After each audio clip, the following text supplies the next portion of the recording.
সাতটি কারণে মানুষ আস্তে আস্তে গরিব হয়ে যায়। মনে রাখতে হবে, এই সাতটি কারণ যদি আপনার ভিতরে থাকে তাহলে আজকের থেকে আপনি প্রমিস করেন, আল্লাহর তাআলার কাছে আপনি ক্ষমা চান, মাফ চান, আল্লাহ এই কারণগুলা থেকে আপনি আমাকে দূরে সরায় রাখেন। এই কারণ যদি আপনার ভিতরে থাকে তাহলে মনে রাখতে হবে আপনি সংসার জীবনে কখনো উন্নতির দিকে এগিয়ে যেতে পারবেন না। আপনি হাজার টাকা লক্ষ টাকা ইনকাম করার পরেও তারপরও কেন জানি আপনার সংসারের ভিতরে একটা অশান্তি, একটা বেজাল এমন লেগেই থাকে। অনেক ছেলেরা আছে, অনেক মা বোনেরা আছে আমাকে ফোন দিয়ে বলে, হুজুর আমাদের সংসারে কোনো অভাব নাই, তারপরও কেন জানি অভাব অনটন মনে হচ্ছে, সংসারে ক্রাইসিস দূর হচ্ছে না, অসুস্থতা লেগে আছে। কি এমন কারণে? দেখেন, আপনি যদিও অনেক টাকা পয়সা ইনকাম করেন, অনেক টাকা পয়সা ইনকাম করার পরে দেখছেন এসে মাস শেষে স্যালারি নিয়ে যখন বাড়িতে আসছেন দেখছেন আপনার সন্তান অসুস্থ হয়ে গেছে, এই সন্তানের পিছনে আপনার মাস শেষে সমস্ত টাকা শেষ হয়ে গেছে। তাহলে এটাই হচ্ছে বরকত। বরকত যে নাই এটাই তার বাস্তব প্রমাণ।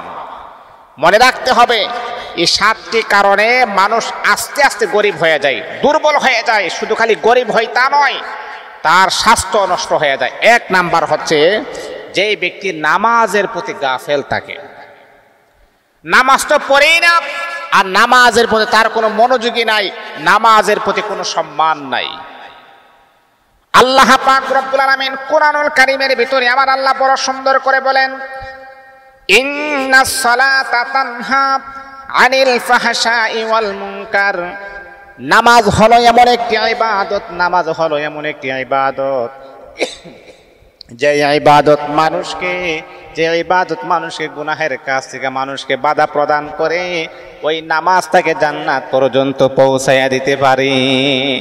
নামাজ হচ্ছে এমন একটা ইবাদত, ইন্নাস সালাতা তানহা আনিল ফাহশাই ওয়াল মুনকার, নাপাক অপবিত্র কাজ থেকে আপনাকে ফারেক রাখবে।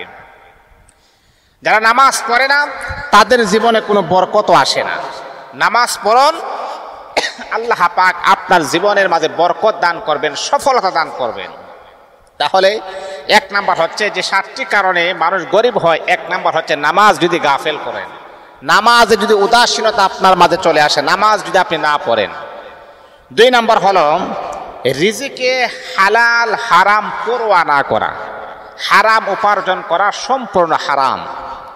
হারাম উপার্জন করা, এর হারামের ভিতরে আল্লাহ পাক রব্বুল আলামিনের নামের কসমকে আমি বলতে পারি, হারাম টাকা উপার্জন করার ভিতরে কখনো শান্তি আর তৃপ্তি আসে না। এ মুসলমান বন্ধুগণ, হালাল টাকার ভিতরে আল্লাহ পাক রব্বুল আলামিন এত অজস্র অগণিত নিয়ামত আমার আল্লাহ রেখে দিয়েছেন। হারাম টাকা আপনি যদি কোটি কোটি টাকা পয়সাও যদি আপনি ইনকাম করেন, এর ভিতরে কখনো মনের তৃপ্তি আপনি পাইবেন না। কিন্তু বন্ধুরে, আপনি হালাল টাকা যদি আপনি ইনকাম করেন, কম টাকা ইনকাম করবেন, কম টাকার ভিতরে আল্লাহ পাক রব্বুল আলামিন অনেক বড় ধরনের শান্তি আর রহমত আমার আল্লাহ রেখে দিয়েছেন। এই জন্যে হালালের ভিতরে যত রকমের প্রশান্তি, হারামের ভিতরে সেই রকমের প্রশান্তি নাই। এ বন্ধু, যে ঘরটা আপনি বানালেন সেই ঘরটা আপনি সুদের টাকা দিয়ে বানাইলেন, এই ঘরের ভিতরে আপনি একদিন থাকবেন না, পৃথিবীর জমিন থেকে আপনি বিদায় হয়ে যাবেন। কিন্তু আপনার হারাম টাকার ঘর, এই ঘরের ভিতরে আপনার সন্তান বসবাস করবে, এই ঘরের ভিতরে আপনার মেয়ে বসবাস করবে, এই ঘরের ভিতরে আপনার স্ত্রী বসবাস করবে। ও বন্ধু, আপনি জানেননি হারাম টাকা দিয়ে যে আপনি ঘর যে আপনি বানালেন, এই হারাম টাকার ঘরের ভিতরে থাকার পরে তারা যত আমল করুক, সে আমল আল্লাহ পাক রব্বুল আলামিনের দরবারে গ্রান্টেড হবে না। এমনকি তারা যত পাপাচার করবে তাদের এক ভাগ পাপ কিন্তু আপনার কবরের ভিতরেও চলে যাবে।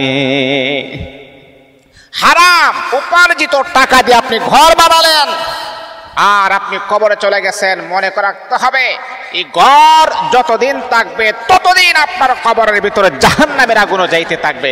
এই জন্য কার জন্য আপনি ঘর বানালেন? আপনার সন্তানকে হারাম টাকা দিয়ে ঘর বানাতে কে বলেছেন? এখনো সময় আছে, হালালের দিকে ফিরে আসুন। হারামের ভিতরে কখনো শান্তি, কখনো রহমত, কখনো বরকত আসতে পারে না। এটা হলো দুই নাম্বার। তিন নাম্বার হচ্ছে ফজর নামাজ না পড়া। আল্লাহু আকবার। ফজরের নামাজের ভিতরে আল্লাহ পাক এই পরিমাণ প্রশান্তি নাজিল করেছেন। ফজরের নামাজের পর যখন আপনি বের হবেন, দেখবেন এক প্রকারের বাতাস মুমিনের গায়ে লাগে। এই বাতাসটাই প্রমাণ করে মুমিনের গায়ের থেকে যত রকমের অসুস্থতা রয়েছে সবগুলাই বাতাসের সাথে আমার আল্লাহ মিশাই দেন। আল্লাহু আকবার, আল্লাহু আকবার। মুমিনের বাতাস। এই জন্য মুহতারাম হাজিরিন, ফজরের নামাজ পড়তে হবে। ফজরের নামাজ পড়লে আল্লাহ পাক রিজিকের ভিতরে বরকত দান করেন। কারণ আপনি দিনটাই শুরু করবেন ফজরের নামাজের মাধ্যমে।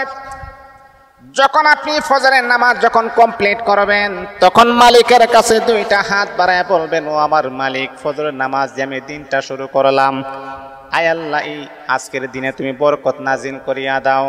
আল্লাহ বলেন, ফেরেশতারা রে, আমার বান্দা যখন ফজরের নামাজ যখন জামাআতের সাথে আদায় করে, একজন ফেরেশতা আমার বান্দাদের নাম সহ তাদের ডকুমেন্ট সহ আমি আল্লাহ পাক রব্বুল আলামিনের কাছে খবর পৌঁছায়া দেন আর বলেন, আল্লাহ তোমার অমুক বান্দাকে গিয়া দেখেছে তারা ফজরের নামাজ জামাআতের সাথে আদায় করেছে। আল্লাহ তোমার অমুক বান্দা ফজরের নামাজ পড়েছে, তার নাম সহ তার বাবার নাম সহ সবগুলা ডিটেলস আমার কাছে এনে দেওয়া হয়। আমি আল্লাহ বড় ফখর করি, গর্ব করি, আহারে আমার বান্দা আমাকে দেখে নাই, তারপরও নামাজ পড়ে। আমি আল্লাহ খুশি হয়ে বান্দার গুনাহকে মাফ করে দিই। আল্লাহু আকবার, আল্লাহু আকবার।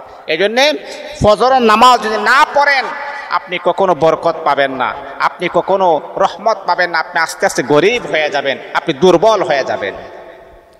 4 নাম্বার হলো মুসলমান বন্ধুগণ, অলসতা এবং পরিশ্রম অনীহা করা। অলসতা যদি আপনার ভিতরে থাকে আর পরিশ্রম যদি না থাকে, আপনি কখনো সংসার জীবন উন্নতির দিকে আপনি এগিয়ে যেতে পারবেন না। আপনাকে অলসতা দূর করতে হবে। অলস প্রকৃতির লোকদেরকে আল্লাহর হাবিব বিশ্বনবী ঘৃণা করতেন, তাদেরকে ভালোবাসতেন না। নবী বলতেন, আমার সাহাবীরা শোনো, দুনিয়ার লেভেলে যদি তুমি উন্নতি পর্যায়ে যদি তুমি পৌঁছতে যাও তাহলে অবশ্যই তোমাকে কর্মঠ হতে হবে। আখিরাতের লেভেলেও যদি তুমি উন্নতির শিখরে যদি পৌঁছতে চাও তাহলে অবশ্যই তোমাকে কঠোর পরিশ্রম করতে হবে। আর অলস প্রকৃতির লোক কখনো সে মুমিন হতে পারে না। অলসতা আমাদের মধ্যে থেকে দূর করতে হবে, পরিশ্রম আমাদের ভিতরে আনতে হবে। এটা হলো 4 নাম্বার। 5 নাম্বার হচ্ছে কৃপণতা ও কুফর, শুকর না করা। মানে কৃপণতা করা আবার শুকরিয়া আদায় না করা। কোরআনুল কারীমের ভিতরে মহান আল্লাহ পাক রব্বুল আলামিন বলেন, লা ইন শাকারতুম লা আযীদান্নাকুম ওয়া লা ইন কাফারতুম ইন্না আযাবি লাশাদীদ। ও আমার বান্দা বান্দি, আমি আল্লাহ পাক রব্বুল আলামিন তোমাদেরকে অজস্র অগণিত নিয়ামত দান করেছি। বান্দারে, নিয়ামত পাওয়ার পরে যদি নিয়ামতের শুকরিয়া আদায় করো, আমি আল্লাহ আরো নিয়ামত বাড়ায় দিব। আর নিয়ামত পাওয়ার পরে যদি তুমি শুকরিয়া আদায় না করো, আমি আল্লাহ তোমার কাছ থেকে নিয়ামত গুলাকে ছিনায় নিব।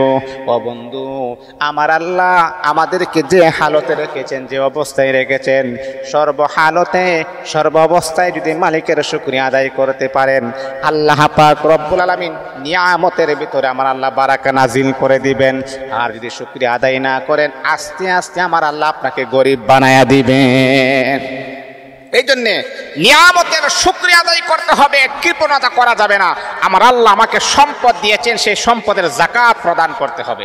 এটা হলো 5 নাম্বার। 6 নাম্বার হচ্ছে স্ত্রী ও সন্তানের হক আদায় না করা, তাহলে কিন্তু আপনি গরিব হয়ে যাবেন। আপনার স্ত্রীর হক আপনার কাছ থেকে যতটুকু প্রাপ্য, যতটুকু পাওনা, তার হক আপনি আদায় করতে হবে। সন্তান যতটুকু প্রাপ্য পাওনা, তার হক আপনি আদায় করতে হবে। স্ত্রীর হক যদি আপনি আদায় না করেন, বাবা আল্লাহ পাকের আদালতে আসামির কাঠ করে আপনাকে দাঁড়াতে হবে। আর ওই দিন আপনাকে হিসাব না দিয়ে একটা কদম সামনের দিকে আপনি যেতে পারবেন না। স্ত্রীর অভিযোগের কারণে আপনি জাহান্নামী হয়ে যাবেন, সন্তানের অভিযোগের কারণে আপনি জাহান্নামী হয়ে যাবেন। তাহলে বাবা, কেন আপনি আপনার সন্তানের হক আদায় করেন নাই? কেন আপনি আপনার স্ত্রীর হক আদায় করেন নাই? এটা অবশ্যই আমাদেরকে কেয়ারফুল থাকতে হবে, মনে রাখতে হবে। 7 নাম্বার হচ্ছে দান সদকা না করা। আপনি যতটুকু পারেন, আপনি আপনার সাধ্য অনুযায়ী, আপনি আপনার সামর্থ্য অনুযায়ী যতটুকু আপনি পারেন আপনি দান সদকা করবেন। আল্লাহ পাক দেখবেন আপনার ধন সম্পদের ভিতরে বারাকা নাজিল করে দিবেন। আর যদি দান সদকা না করেন, আল্লাহ পাক আপনাকে আস্তে আস্তে আমার আল্লাহ দুর্বল বানায় দিবেন, গরিব বানায়